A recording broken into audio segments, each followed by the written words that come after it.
Hormuz जल डमरू मध्य ये दुनिया की सबसे ज़रूरी तेल धमनी है और आज ये एक बहुत ही खतरनाक खेल का मैदान बन चुकी है। इस विश्लेषण में हम यही समझेंगे कि कैसे एक छोटा सा क्षेत्रीय संघर्ष पूरी दुनिया के लिए एक बड़ा संकट बनता जा रहा है। देखिए, जब यह संघर्ष शुरू हुआ था तो अनुमान कुछ और थे और आज जमीनी हकीकत बिल्कुल अलग है। सोचा यह गया था कि 4 से 6 हफ्तों में एक निर्णायक जीत होगी, लेकिन असलियत 6 हफ्ते बीत चुके हैं, मामला एक गतिरोध में फंस गया है और नतीजे लगातार बद से बदतर होते जा रहे हैं। तो इस पूरे संकट को समझने के लिए हम इसे कई हिस्सों में देखेंगे। पहले बात करेंगे शुरुआती सैन्य नाकामियों की, फिर इस नई और जोखिम भरी नाकेबंदी की रणनीति को समझेंगे।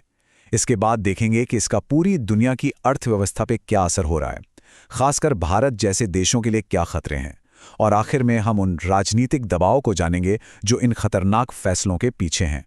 तो चलिए पहले हिस्से से शुरू करते हैं और देखते हैं कि कैसे शुरुआती सैन्य अभियान न सिर्फ नाकाम हुआ, बल्कि उसने एक कहीं ज्यादा खतरनाक हालात के लिए जमीन भी तैयार कर दी।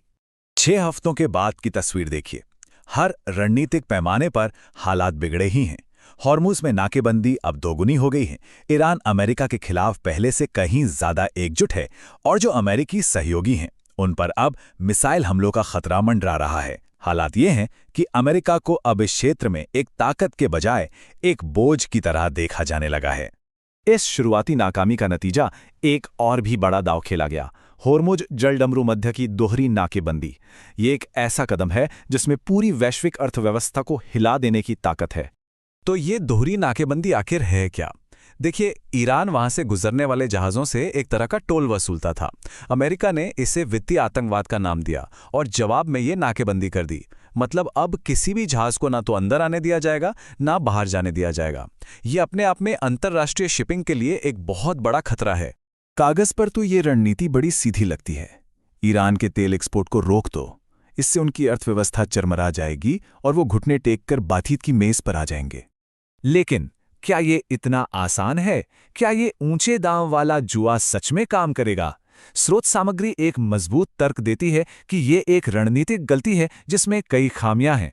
ये योजना कई बड़ी हकीकतों को नजरअंदाज करती है। पहली, ये ईरान की असम्मित युद्ध क्षमता को कम आंकती है, मतलब छोटी मोटी लड़ाइयों से एक बड़ी ताकत को उलझाए रखने की क्षमता। और सबसे जरूरी बात, ये चीन के रोल को पूरी तरह से अनदेखा करती है। चीन न सिर्फ ईरान का सबसे बड़ा ग्राहक है, बल्कि वो अमेरिकी प्रतिबंधों को धता बताने की ताकत और इच्छा दोनों रखता है। तो चलिए अब आगे बढ़ते हैं और देखते हैं कि ये सब मिलकर पूरी दुनिया के लिए कैसे एक के बाद एक विनाशकारी आर्थिक परिणाम पैदा कर रहे हैं। सबसे पहला और सीधा असर दिखता है ईंधन की कीमतों पर। सिर्फ 1 महीने के अंदर अमेरिका में पेट्रोल डीजल की कीमतों में 30% की भारी बढ़ोतरी हुई है। इसका सीधा असर आम लोगों के बजट और महंगाई पर पड़ता है। और देखिए, ईंधन की बढ़ती कीमतें तो सिर्फ शुरुआत है। इसका दूसरा और शायद ज्यादा बड़ा असर वैश्विक शिपिंग उद्योग पर एक दुष्स्वप्न की तरह है।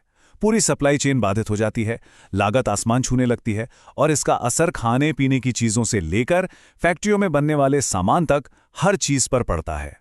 इसे ऐसे समझिए, तेल टैंकरों का बीमा इतना ज्यादा महंगा हो गया है कि कई कंपनियों के लिए उस रास्ते से गुजरना अब फायदे का सौदा नहीं रहा। जब जहाज कम चलेंगे तो बाजार में सामान की सप्लाई भी कम हो जाएगी और कीमतें और बढ़ेंगी। हालांकि ये झटका पूरी दुनिया महसूस कर रही है, लेकिन विश्लेषण एक ऐसी बड़ी अर्थव्यवस्था की ओर इशारा करता है जो इस संकट की चपेट में सबसे ज्यादा है, और वो है भारत। चीन और भारत की स्थिति में यहां जमीन आसमान का फर्क है। चीन अमेरिका को सीधे तौर पर चुनौती दे सकता है, लेकिन भारत अपने रणनीतिक गठबंधनों और ऊर्जा की जरूरतों की वजह से एक बहुत ही मुश्किल स्थिति में फंस गया है।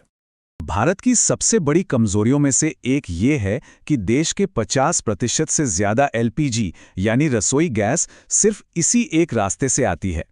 इसका सीधा मतलब ये है कि इस संकट की वजह से देश के करोड़ों घरों के चूल्हे ठंडे पड़ सकते हैं। तो भारत के सामने एक तिहरा खतरा खड़ा हो जाता है।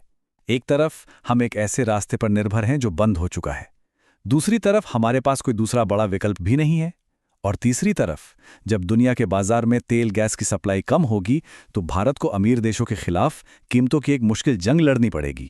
तो सवाल फिर से वही उठता है कि आखिर इतना बड़ा वैश्विक जोखिम लिया ही क्यों जा रहा है? स्रोत का तर्क है कि इसका जवाब इस खेल में शामिल नेताओं की घरेलू राजनीतिक मुश्किलों में छिपा है। अमेरिकी राष्ट्रपति उस वक्त ऐतिहासिक रूप से कम अप्रूवल रेटिंग का सामना कर रहे हैं, और मजे की बात यह है कि उनके वोटरों ने उन्हें युद्ध खत्म करने के लिए चुना था, ना कि नए युद्ध शुरू करने के लिए। साथ ही सहयोगी देशों का जबरदस्त प्रभाव भी एक बड़ा फैक्टर है।